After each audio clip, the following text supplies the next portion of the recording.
So today we're just gonna lock back in and just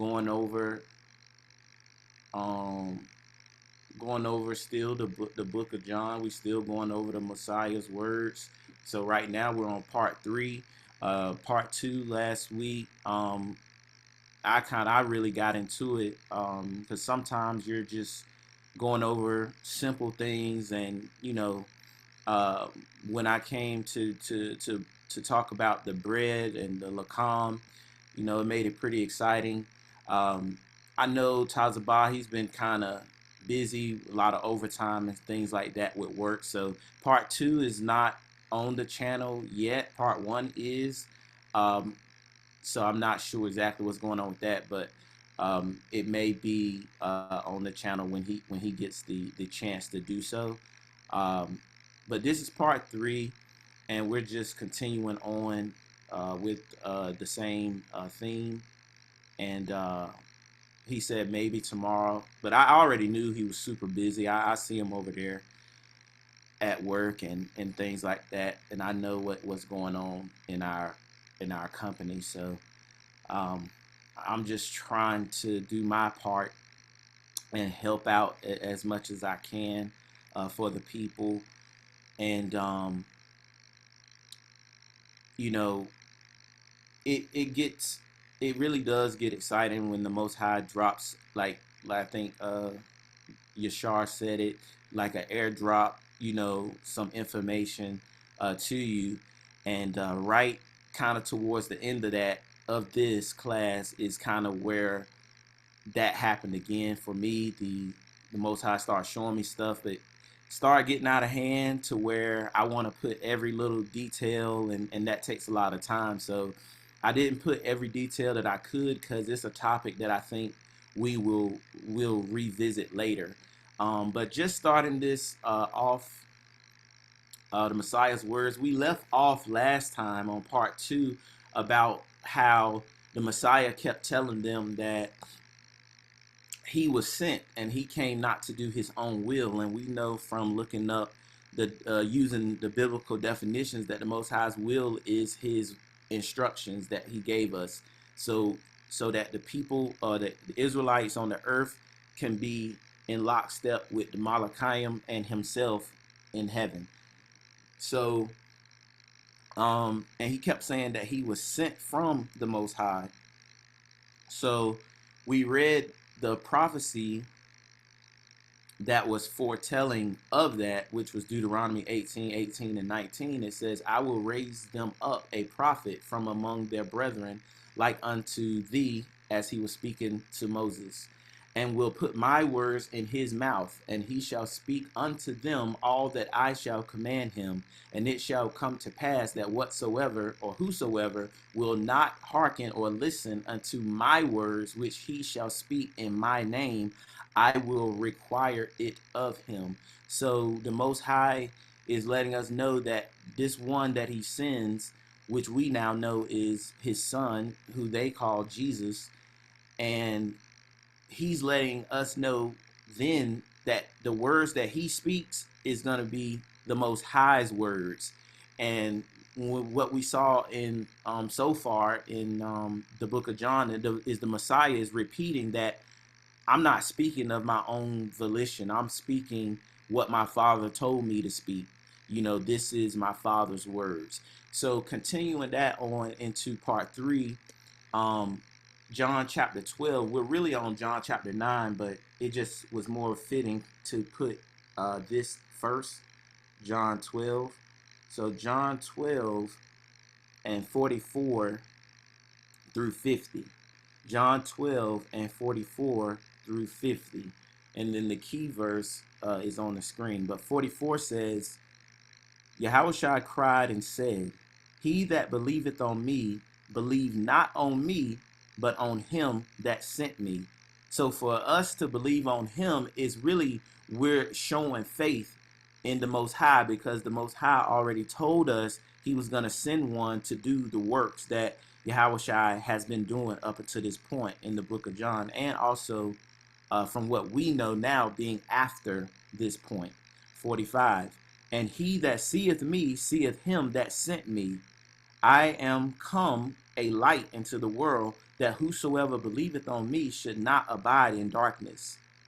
And if any man hear my words and believe not, I judge him not, for I came not to judge the world, but to save the world. Now that verse right there, I read it, I was at work, and I was a little confused because I know people would like to use that word to say, see, Christ didn't come to judge and we're not to judge and this, that, and the third. So I highlighted it in white, just like a crazy color, so I can remember, like, I need to get more clarification on this.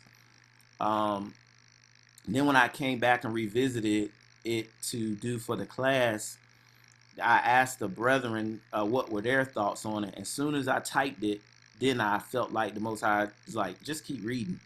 So verse 48, he says, he that rejecteth me and receive not my words, have one that judgeth him. The word that I have spoken, the same shall judge him in the last day. So the reason he said that he came not to judge, but to save or be salvation for us, is because the judgment was already set forth. The judgments was set forth from the words that we already had from the beginning, that the Most High gave through Mashah and through the prophets. So he wasn't to be a different type of judge, because he said it here. We got one that judgeth him, the word that I have spoken, the same shall judge him in the last day. And we know the words that he spoke was his father's words. So I hope that makes sense to y'all. If y'all have a question or a comment, you can unmute. But 49, for I have not spoken of myself, but the Father which sent me. He gave me the commandment what I should say and what I should speak. And I know that his commandment is life everlasting, whatsoever I speak. Therefore, even as the Father saith unto me, so I speak. So I wanted to just start off with this because the Messiah is just continuing to let us know that he's not here of himself. He's here of his Father, and he's speaking his Father's words, and he is doing his Father's will. Did anyone have any comments or questions about that before we move on?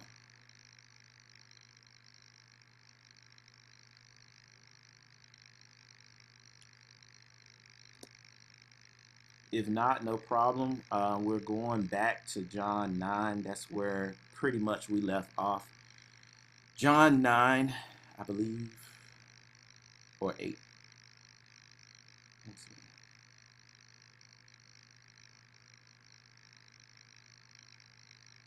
Yeah, John 9. Salakia for any typos or mistakes, because you start seeing double sometimes when you're doing this. But yeah, it's John 9, and we're just starting at the top. I kind of covered this before in the light and the darkness, but I know how our people are. We need to hear things multiple times, because I need to hear things multiple times, and that's how I retain the information and learn. But also, too, it's just that is what we have going through this book. So I kind of want to talk about this for a second, and then explain kind of like I did before with the light and the darkness.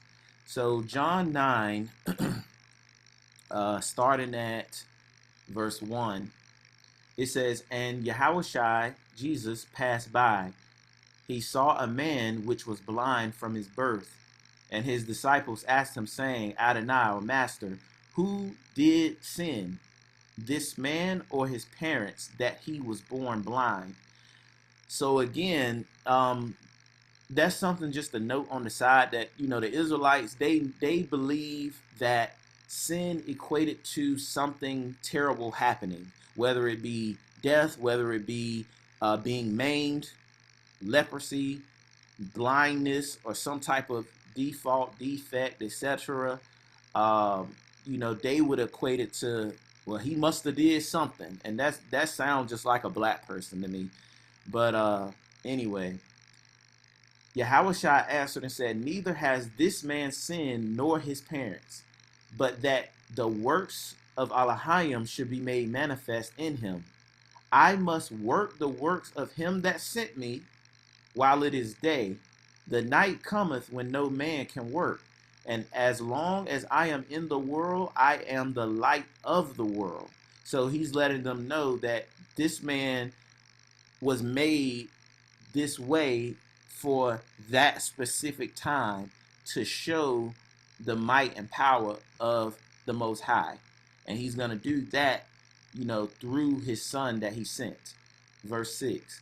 When he had thus spoken, he spat on the ground and made clay of the spittle, and he anointed the eyes of the blind man with the clay, and saith unto him, Go wash in the pool of Siloam, which is by interpretation to be sent. He went his way therefore, and washed, and came seeing. There the neighbors therefore and they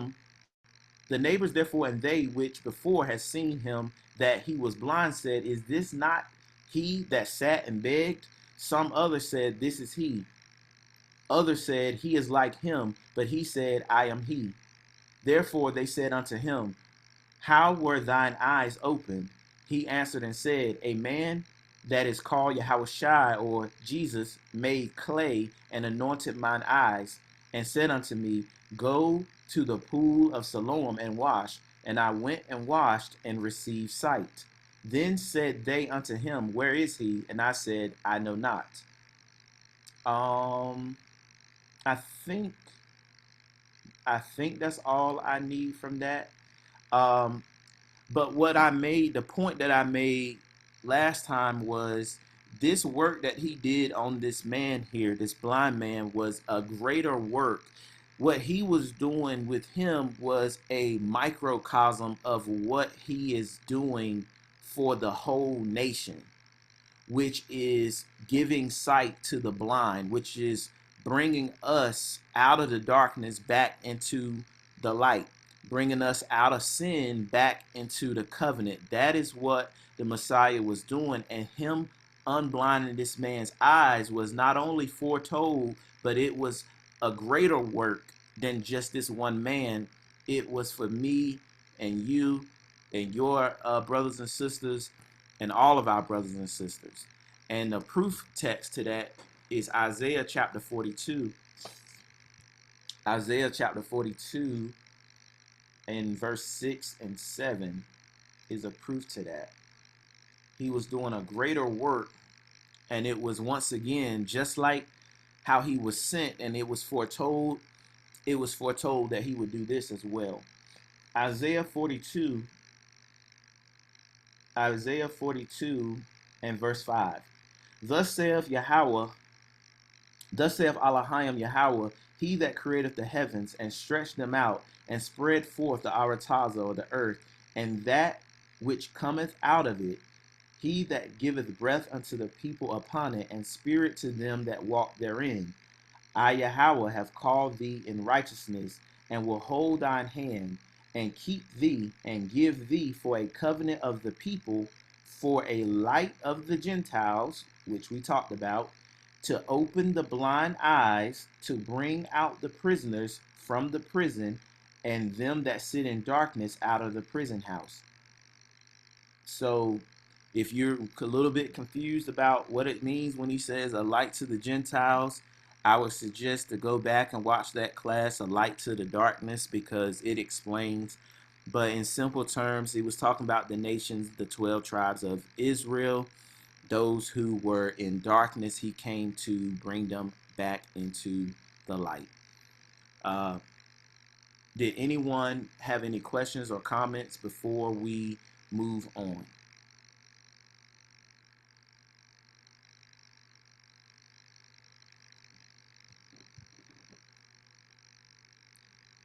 All right, no problem. So the same chapter, chapter 9, John chapter 9. John chapter 9. John chapter 9 and 31. John chapter 9 and 31, it says, Now we know that the Most High heareth not sinners. But if any man be a worshiper of the Most High, and doeth his will, his commandments, his instructions, him he heareth. Right?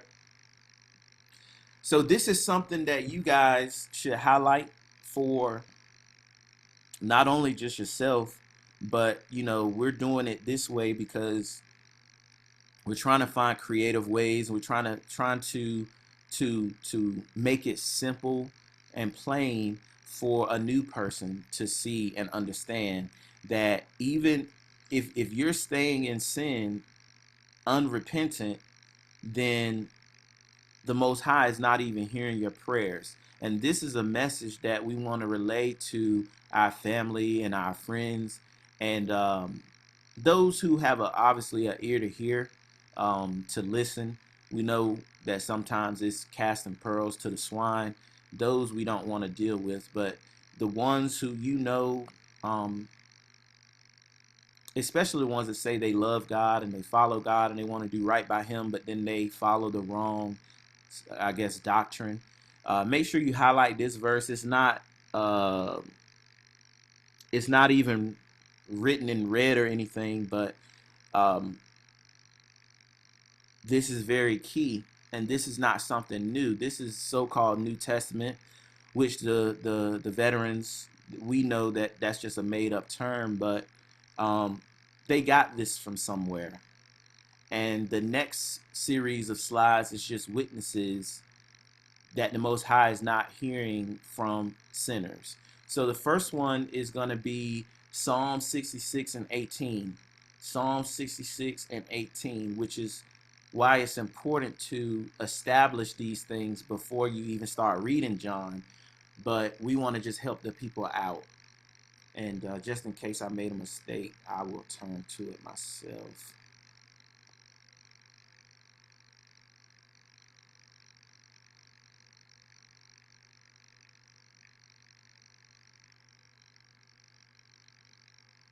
Yeah.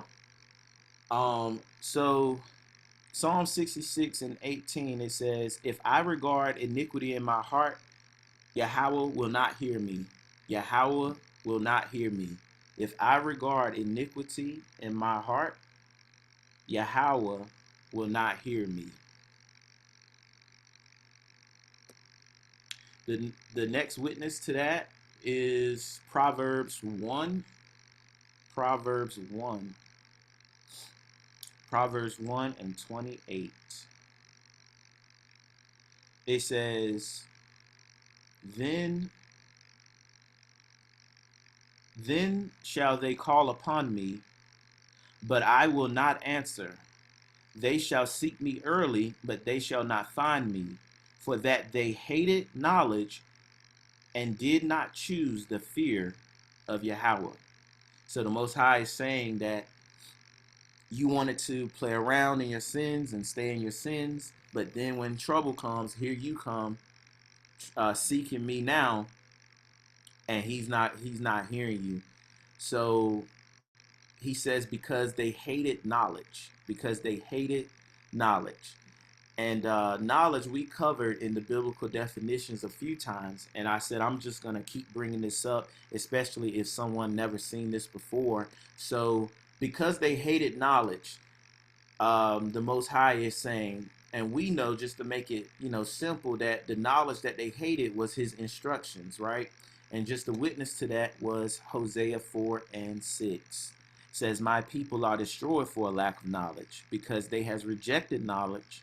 I will also reject thee, that thou shalt be no priest to me, seeing as thou hast forgotten the law of thy Elohim. I will also forget thy children. So the Most High here is equating the law to knowledge. And the lack of knowledge and the rejection of knowledge was that we as a nation, and I think here um, it may have specifically been talking to the Levites, but nonetheless, it covers all of us. We have forgotten the law of the Most High and His ways. So the knowledge that He always is talking about is the instruction that He gave us.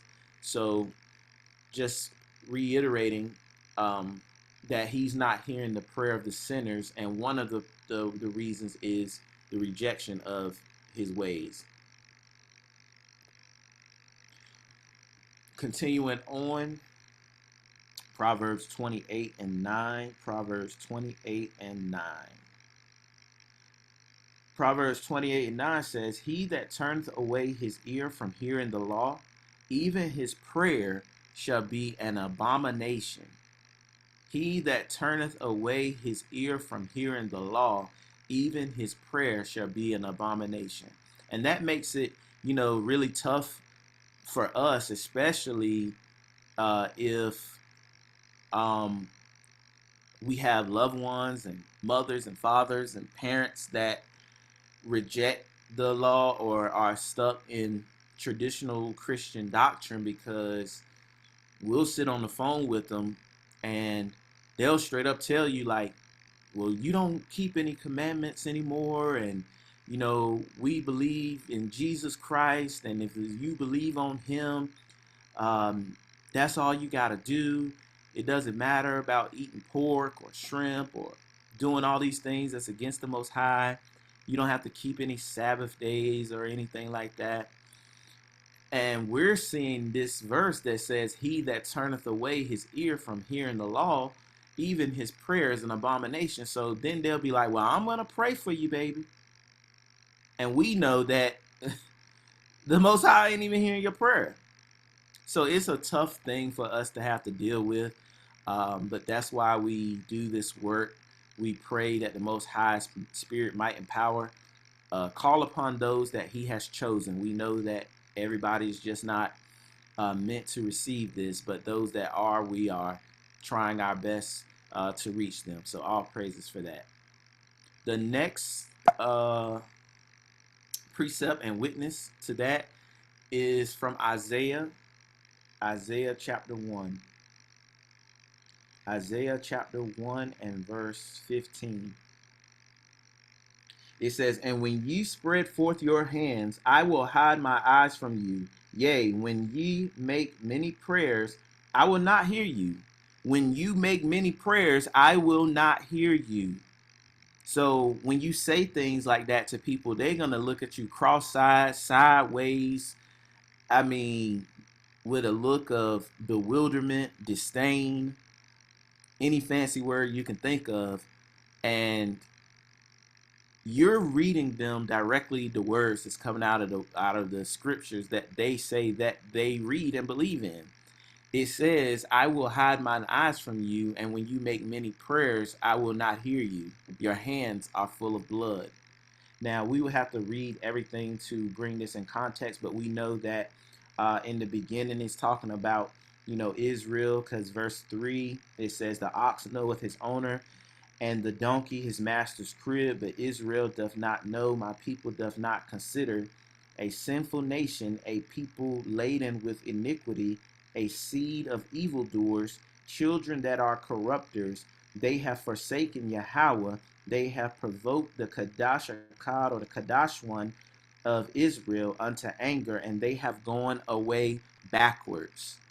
They have gone away backwards. So this is talking about the sinful nation of our people. And the Most High says, "When ye make many prayers, I will not hear you, as your hands are full of blood." I believe this is the last one. The last one. And jumping back to a second witness in the New Testament, because we know how they feel about the New Testament. This is 1 Peter chapter 3. 1 Peter chapter 3. 1 Peter chapter 3 and verse 12. It says, "For the eyes of Yahweh are over the righteous." To be righteous means we're following the Most High's ways. And now also believing in his son. His son makes us righteous. And his ears are open unto their prayers. But the face of Yahweh is against them that do evil. The face of Yahweh is against them that do evil. So this is again equating those being in sin, the Most High's face is against. Those who are righteous, the Most High's ears are open and your prayers can reach the Shemayim. The Malachim will take your prayers up to the Most High and deliver them. But if you stay in your sin unrepentant, then the Most High is not hearing your words or your prayers. Did anyone have any comments about the Most High not hearing your prayers, the Most High not hearing sinners, before we move on? Go ahead. Khan, I just had a question about where in Isaiah 115 it says, if your hands are full of blood, he won't answer you. That just reminded me of Ezekiel 33, where it talks about if you know.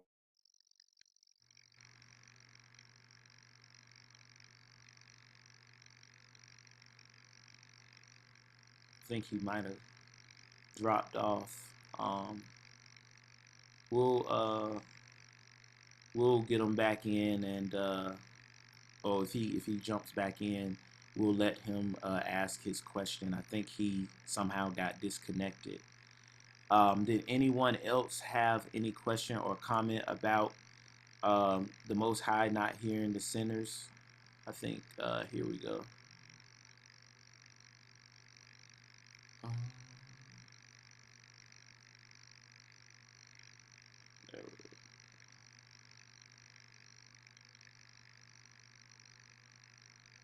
all right, y'all can unmute.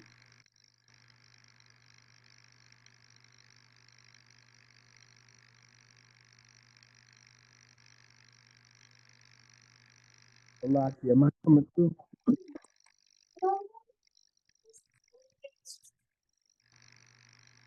Am I coming through?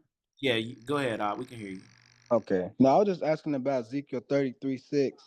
Salaki about that. If the blood that it says Abba will require at the watchman's hand, is that the same as the blood um that's spoken of in Isaiah 115, or is that just talking about like sinning or things of that nature? Yeah, like so, like is the blood required at your hands? Is saying it was telling him that him knowing better and seeing the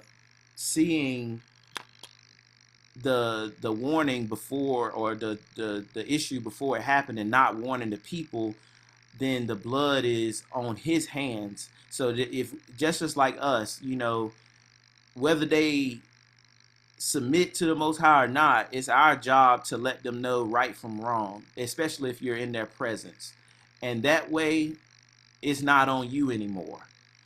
So in that context, you know, if we just sat there and let somebody stay in their sin and never said nothing, knowing better, then the Most High gonna look at us as well as them. But in the case of Isaiah chapter 1 and 15, it was just talking about all the wickedness that we were doing as a nation. Does that make sense? Got you, Khan. The water. The water to you, brother.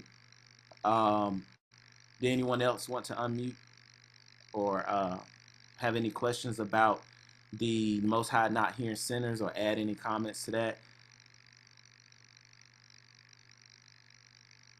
No sweat and no problem. Um, we're coming down to the home stretch here, and this part for me, it was starting to get exciting and kind of out of hand. But I just kept it simple, so it's not. We won't be here too long. As you can see, it's kind of just flowing right through. But this is rolling over from chapter 9 now into John chapter 10. John chapter 10. All right, let me see.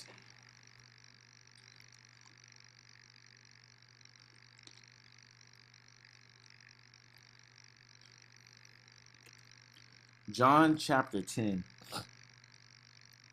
He starts it off and says, "Verily, verily, I say unto you, he that entereth not by the door into the sheepfold, but climbeth up some other way, the same is as a thief and a robber.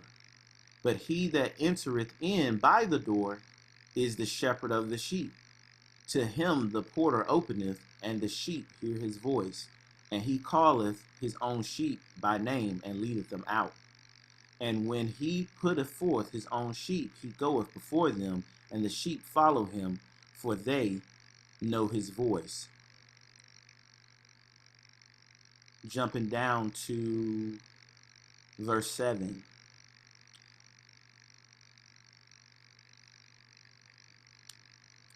Verily, verily, I say unto you, I am the door of the sheep.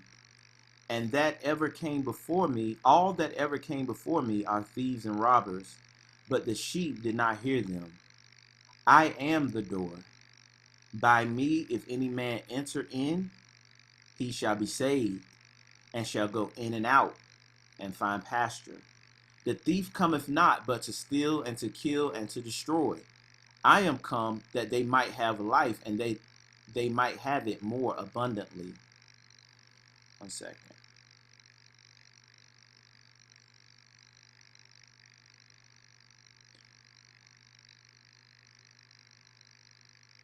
The thief cometh not but for to steal and kill and destroy. I am come that they might have life, and that they might have it more abundantly. I am the good shepherd. The good shepherd giveth his life for the sheep. But he that is an hireling, and not the shepherd, whose own the sheep are not, seeth the wolf coming, and leaveth the sheep, and fleeth. And when the wolf catcheth them, and scattereth the sheep, the hireling fleeth, because he is an hireling, and he careth not for the sheep. For some reason, I didn't have this, but just reading this aloud right now, it's putting into my mind that a lot of the pastors and so-called leaders are hirelings. They're not the true shepherd of the people. We are not theirs, whose own the sheep are not. We are not the hireling sheep. So when trouble comes, they have no answers. So to give y'all an example of what the Most High is putting in my mind right now, we know that Christianity dominates religion across the world, and especially in the United States. We got churches on almost every block, or every other block, or every other corner. The churches at McDonald's is killing the real estate game. You could, I think, just it's like 3 or 4 churches within not even a mile of where I stay, and they might be outdoing the McDonald's. I don't know, but I say that to say this. For one, we see the state that our people have been in all these years since slavery, Jim Crow, civil rights movement, etc., etc., etc., and we've been still dedicated to these churches and these pastors. But more recently, we saw it when the pandemic and the lockdowns happened, and that showed me more than ever that they were hirelings. Just reading this now, because when trouble came, they didn't have any answers. They fled. They closed their doors down. Or when they opened the doors up, you had to have every jab in the arm. You had to have every precaution. You had to have 15 masks to be able to even sit amongst the people who say that they have faith in the Most High, that they say they have power, that they say they can heal, that they say all these things. To me, it showed proof just now. I didn't even have this in the class or anything, but reading this, Yahushua is the good shepherd. He giveth life to the sheep. But he that is a hireling, TD Jakes, he that is a hireling, Creflo Dollar, and not the shepherd, whose own the sheep are not, when they seeth the trouble coming, they leave the sheep and flee.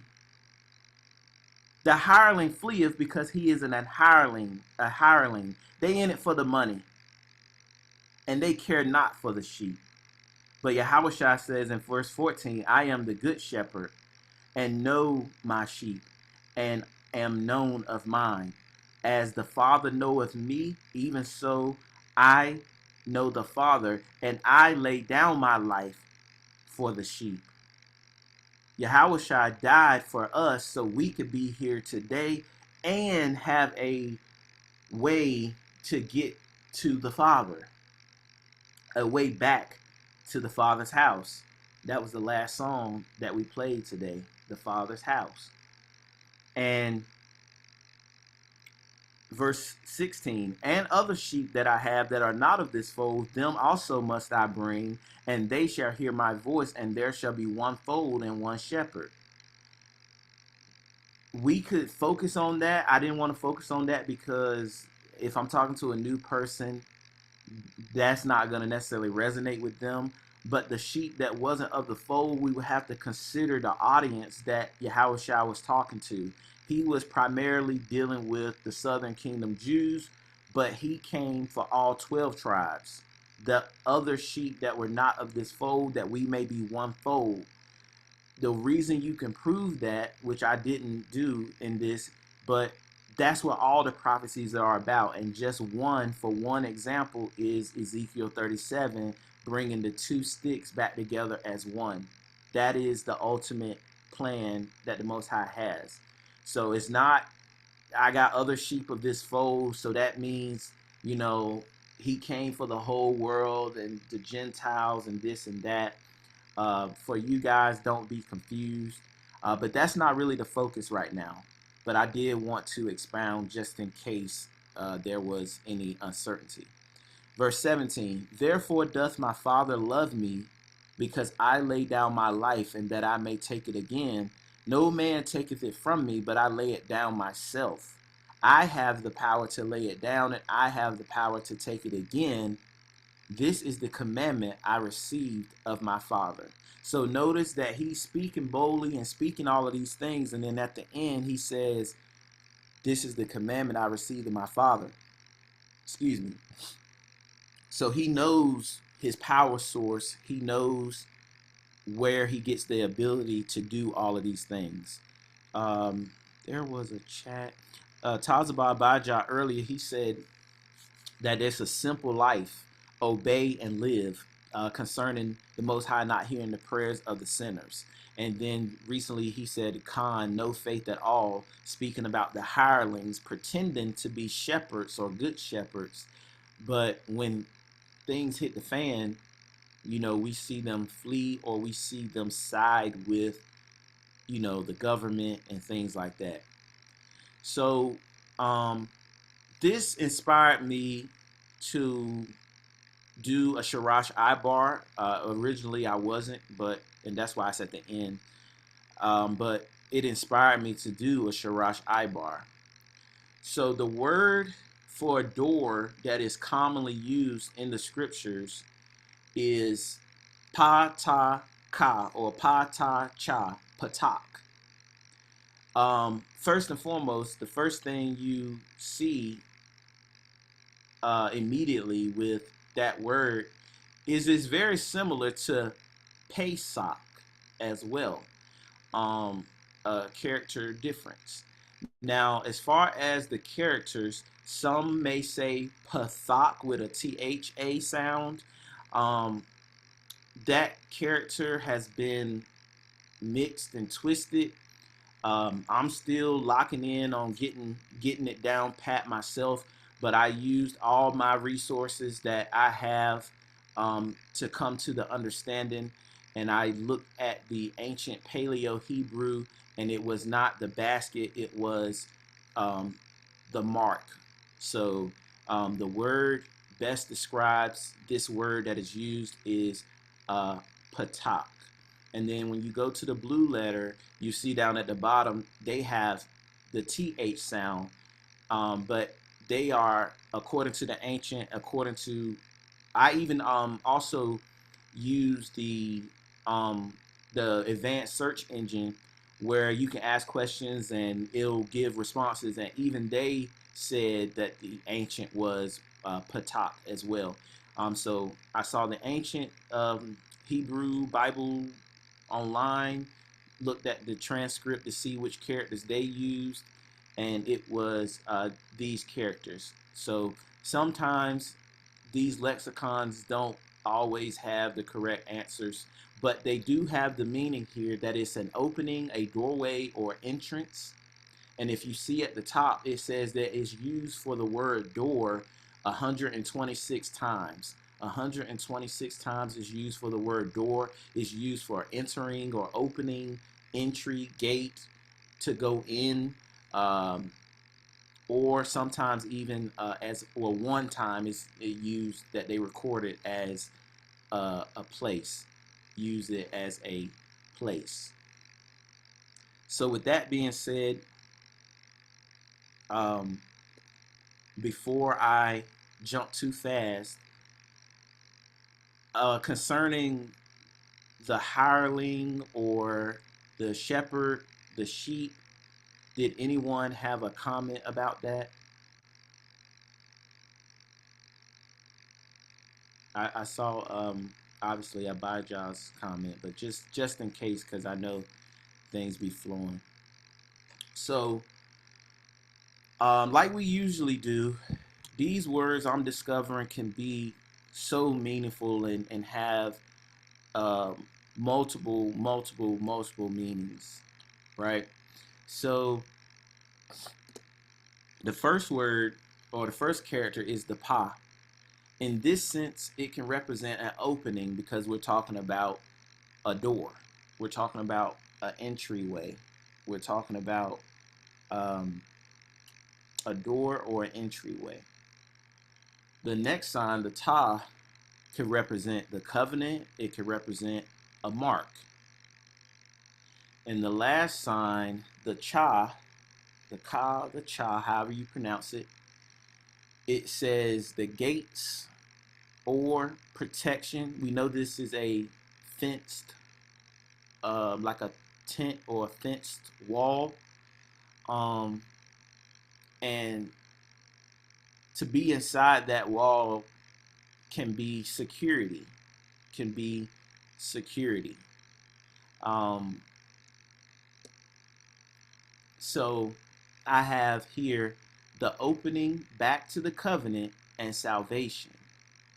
Salvation. The reason why I said salvation is because, for one, verse 9, John 10 and verse 9, he says, I am the door. By me, if any man enter, he shall be saved, and shall go out, in and out, and find pasture. Shall go in and out and find pasture. So, for us to be able to go in and out and find pasture and be saved, that's salvation. To be secure is salvation. Protected is salvation. Secure and protected from your enemies. In that pasture where we can go in and out, where we can keep the covenant of the Most High with no fear about being looked at funny, no fear of being questioned, no fear of being harassed. We can go in and out in that pasture, right? Um, Before I continue, just want to open up the opportunity for a comment or concern or anything concerning this word patak so far. Um, if not, I'll just continue on. Can I be heard clear?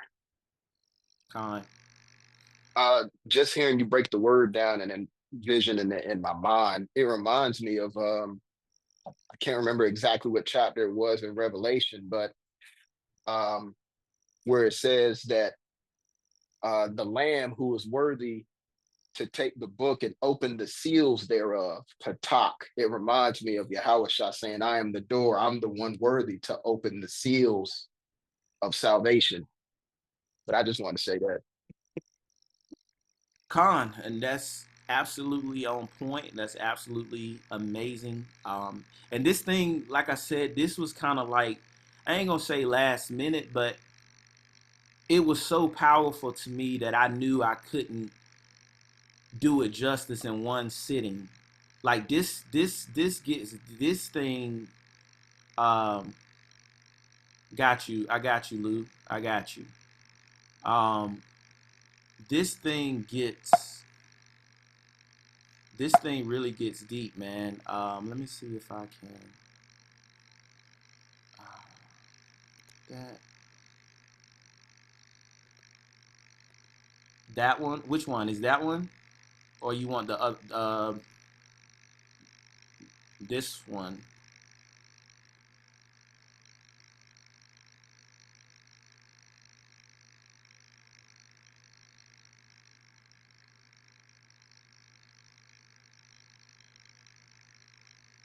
Let me know if that's good.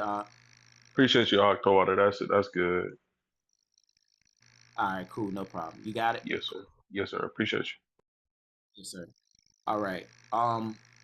If okay, so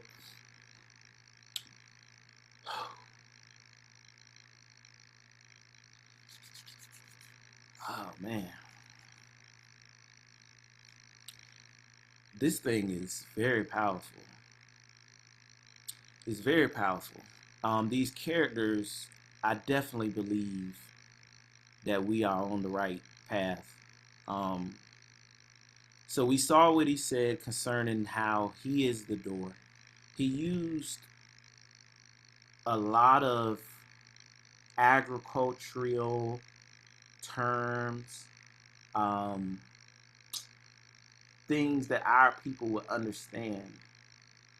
Like like he said in verse 1, he that entereth not by the door into the sheepfold, but climbeth up some other way is a thief and a robber.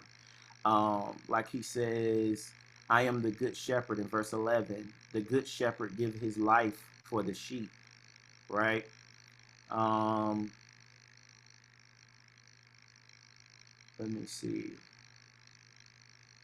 Where he says, verse 3, to him the porter openeth, and the sheep hear his voice, and he calleth his own sheep by name, and leadeth them out. And when he putteth forth his own sheep, and goeth forth before them, the sheep shall follow him, for they know his voice. So he's using a shepherd type metaphor on how a shepherd deals with sheep in agricultural type terms, if that's the best way I could describe it. And a good shepherd that herds a herd of sheep, when he calls out and speaks, they move because they know his sound, they know his words, they know his voice, they understand his instructions, and they go in throughout the pasture or go inside wherever he moves and tells them to go, right? So before I go into more details about that, you can find this information online. I have been using different search engines to really ask questions, and like you can kind of get the different search engines to kind of pull from everywhere, and it kind of makes it easier to kind of get some of this information. But source wise, if you're looking for a source, you could just type mark and sheep in ancient culture in Google. You could see articles about it. You could use Wikipedia, etc. So the first one, mark and sheep in ancient culture, is ear notching or piercing. A small cut or hole in the ear identified the owner. Number 2, paint or dye. A unique color or symbol that was applied to the wool. The first thing I thought about when I saw verse number 2 was the blood. The blood. The blood on the doorpost. It's going to make sense in a second. Number 3, branding or carving on the horns. Some shepherds would etch symbols of the horns of older sheep. So I'm trying to figure out how to say this because it was kind of on the fly. But these characters, I imagine, like, if I thought about trying to do it or doing it, but if I turn this pa upside down, and it creates like a door or like an entryway that we could walk through. Um, if you with me, if you could see that in your mind, if we took the pod, the first character, and we're at the end, we're like a couple slides, but if you turn this character upside down and you create that doorway, the entryway to go through. That's Yahweh, right? Because he's also the one that can represent a gap, and we know that he filled in the gap. He covered the gap. That's what Pesach is about. So we turn that upside down and imagine yourself walking through the Pa right now. Imagine yourself walking through the gate, or not the gate, but the entryway, the opening. Now you're stopped. You're at phase 2. Phase 2 is a Ta there. It's in our way. The Ta there is there. It's in our way. Imagine yourself, you just walk through an entryway, but you only got past phase 1. So you basically, what I'm saying is, you came and approached the Messiah, is what I'm saying. The second sign here is a mark, sign, or a covenant. The shepherd marks the sheep. The shepherd marks the sheep. The shepherd marks the sheep. In order for us to be marked here, this is representing the covenant. That means you have to be sealed in the covenant. You have to be abiding in the Most High's covenant to be sealed. Now, I didn't put this in the class because, like I said, I can already, it's way deeper. And this whole thing could have just been a class. This whole thing could just be Passover. It's very powerful. And there's so many things I want to show y'all that I just knew that I didn't have the time to do. But a witness, real quick, that I didn't put in here, that's coming to my head, that I thought about dropping in here real quick. Let me see this comment. Let me see these comments real quick. Oh yeah, he said like a portal. Perfect word. Like a portal. He said take your time. So I'm trying to take my time. It's hard. So Ezekiel chapter 9. So like I said, imagine this Pa like a portal upside down. We just walked through, but we got stopped. And in our way is the Ta. But real quick, Ezekiel 9 says, and the glory, verse 3, and the glory of Yahweh, of the glory of the Alahayim of Yasher Allah was gone up from the cherub, whereupon he was to the threshold of the house, and he called to the man clothed with linen, which had the writer's inkhorn by his side. And Yahweh said unto him, go through the midst of the city, through the midst of Jerusalem, and set a mark upon the foreheads of the men that sigh and that cry for all of the abominations that are done in the midst thereof. Verse 5. And to the others, and to the others, and to the others, he said in mine hearing, go ye after him through the city and smite. Let not your eye spare, neither have ye pity. Slay utterly old and young, both maid and little children and women, but come not near any man upon whom is my Ta, whom is my mark, whom is my covenant, and begin at my sanctuary. Then they began at the ancient men which were before the house. And he said unto them, defile the house and fill the courts with the slain. Go ye forth. And they went forth and slew the city. So this is showing you an example that the Most High has gone through, sent the Malachim through to set his mark upon those that he considered righteous. Spare them, but not the others. Spare them, but not the others. Just in case anyone was itching to give a comment, I would like you to unmute at this moment. If not, I will continue.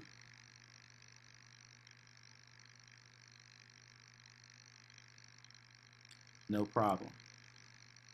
So, oh, we got a chat here. It says, Lena says, Exodus 21, 5 and 6. If the servant shall plainly say, I love my master, my wife, my children, I will not go I will not go out free, then his master shall bring him unto the judges. He shall also bring him to the door, unto the doorpost, and his master shall bore his ear with an awl, and he shall serve him forever. Y'all see that? Yes, that is powerful. Any significance with the blood on the doorpost? The blood on the doorpost in this case that I wanted to point out was before the city of before Egypt was to be destroyed. Every firstborn, the Most High had us put the blood of the Lamb over our doorposts that we may be passed over from the judgment, just like Ezekiel, we may be saved. So think about this imagery. Think about this imagery. I wish I was in person. Think about this imagery right here. Your door is closed, like the door on the screen. The door is closed, like this door on the screen. We got the blood on the doorpost. We're inside the closed door. We're already inside the closed door. But in this case, the salvation is not inside that door. The salvation is on the other side of that door, being able to open your door and walk out, and then to follow the Most High instruction to go out and go into the wilderness, to the pasture.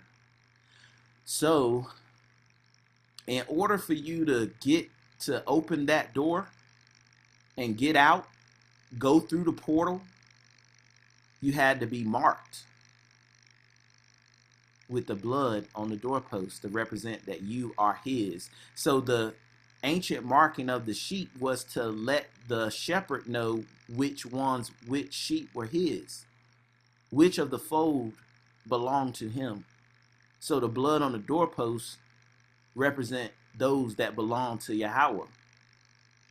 And for us to go through that door, the opening, patak, we had to have the sign or mark. Now, once we went out of the door, we went into the Most High's pasture, which was his wilderness, which led us to his land, so we could be free to go in and to go out, just like the Messiah said. So that's one metaphor that I wanted to, or like I always tell y'all, the Most High is like the ultimate mathematician, where he uses the same equation, the same formula to show like all of these things over and over and over again. So that was one. And like you brought up in Exodus 21, how when the master put the earring in, it let them know that you belong to them. That's the same thing with the sheep. So thank you for that precept.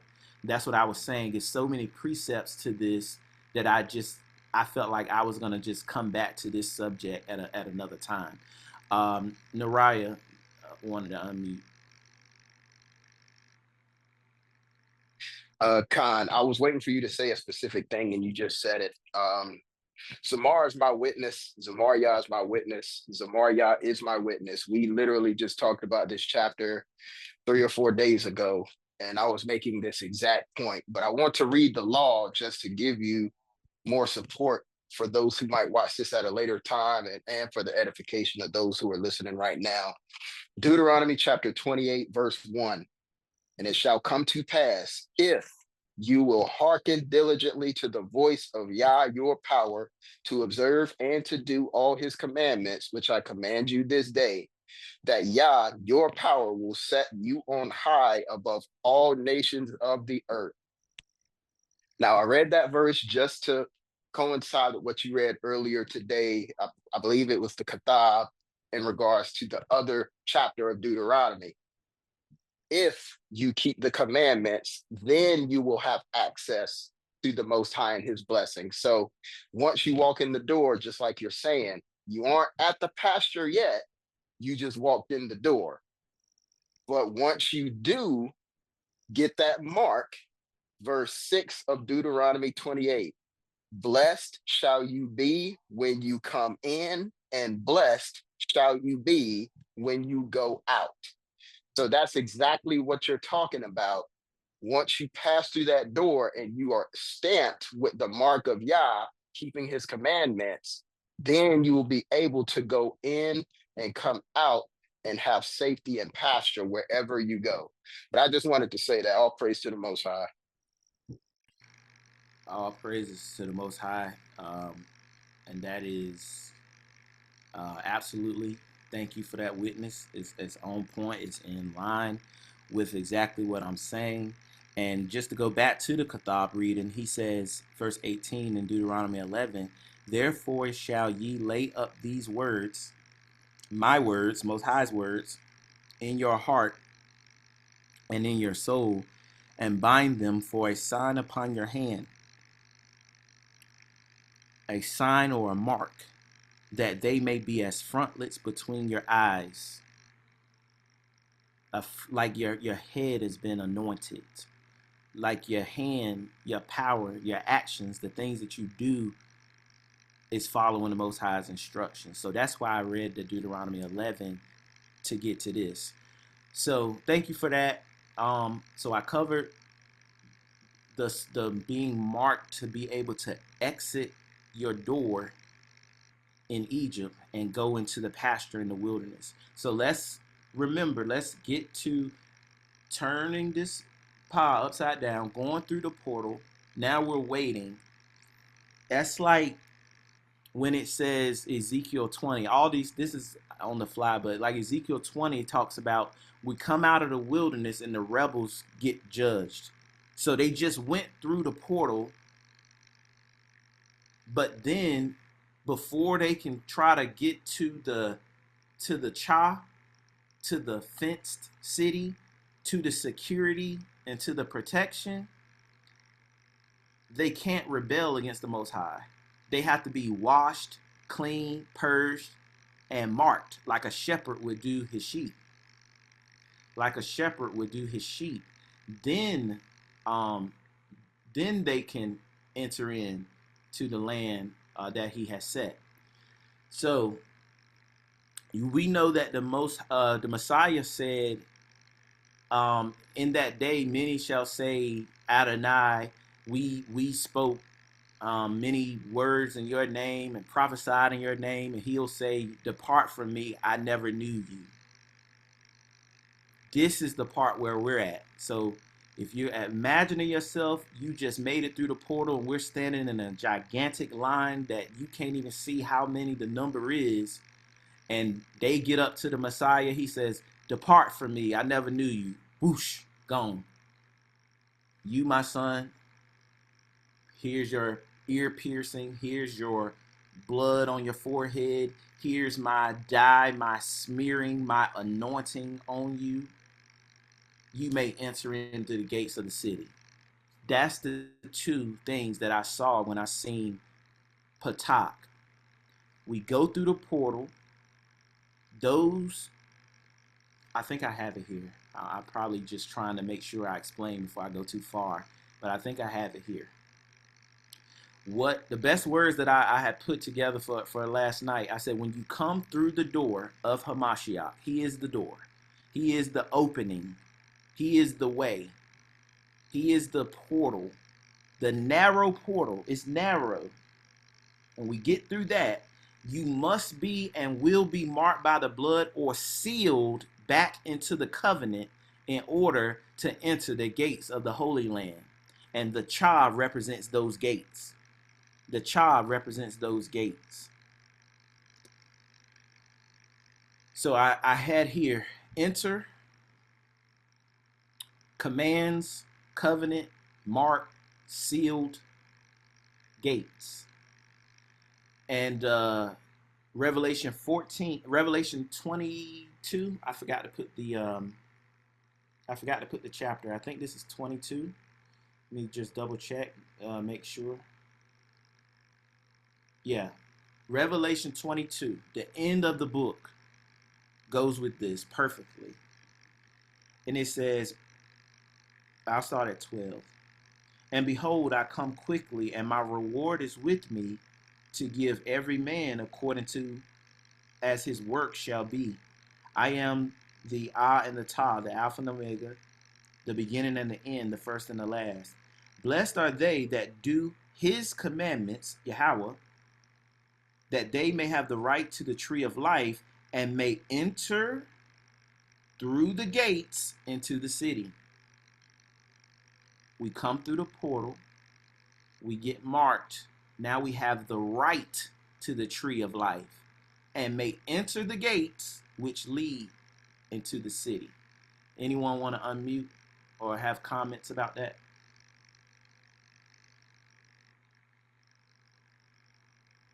Yes, seeing that word for talk again, the entrance to the Holy Land or the Holy City, Patak. 1,000%. 1,000%. And Yahushua is Patah. He is the door. He is the way, the truth, and the life. He is the way back to the Father. So, man, it was so much I could show with that. And things were just getting instant downloads where I'm just like, oh, I see that. Well, what about that? What about this? But I feel like um, if you just imagine the imagery uh, of the Exodus and what happened with that, and you see what our people had to go through, like how they had to put the door, um, blood on their door to be able to go through, and you see how it says others who were not righteous also come to Christ at the end. And that's why I was saying we get through the portal, but you haven't made it yet. And if they're not marked with the Most High's mark, which is like Tazabah saying, his example of keeping the Torah, you're cast away into outer darkness. Like verse 15 says, 14 says we got the right to enter in through the gates, but 15 says, because on the outside are dogs, sorcerers, whoremongers, murderers, idolaters, and whosoever loveth and maketh a lie. So we got two types of people here: sinners, righteous. The righteous get marked and sealed back into the covenant, enter in through these gates. Now we can have rest. Now we can have security.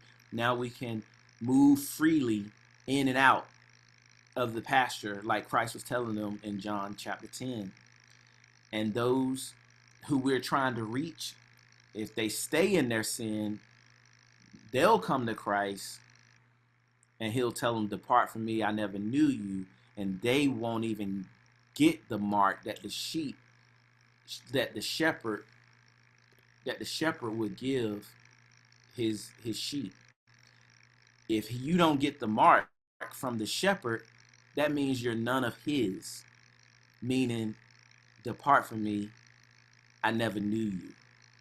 So that is John 9, 10. 11 is about Lazarus. I probably won't talk about that chapter too much. We talked about chapter 12 as well here. So going forth, I think we got 13, 14, 15. There's some good stuff in there as well. We'll see what the Most High puts on my heart and mind to share. But today was, I think, 9, 10, and 12. And I hope you guys say la and really think about what he said in 10 about how he was the good shepherd and he was the door. Patak, study that and see the imagery that the Most High has been saying that is to come, and how we can see it because it already happened before. So with that, I just leave it open to any final questions, comments, or concerns. This is the Messiah's Words, the book of John, a closer look, part 3. So feel free to unmute if you have any final comments.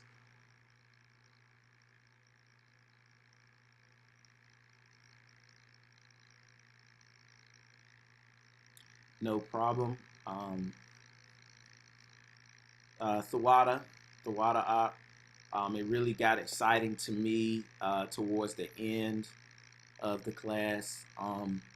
So we did 3 parts of this now.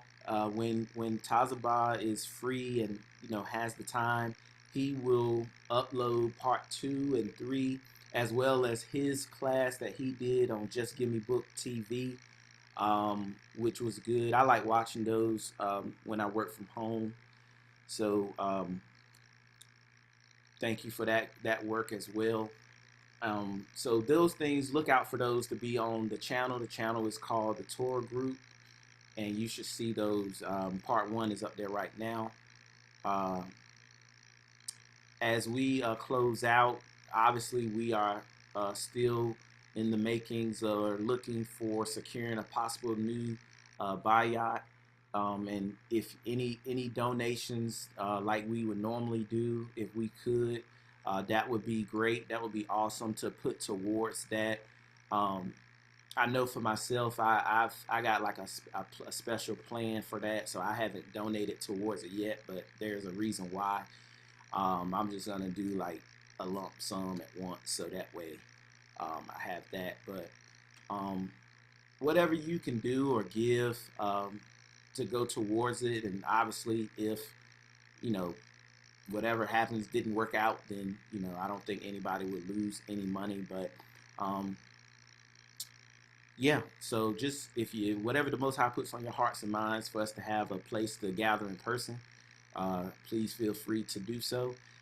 Other than that, I guess if there's no other final comments, I can pray us out and y'all can enjoy y'all's afternoon.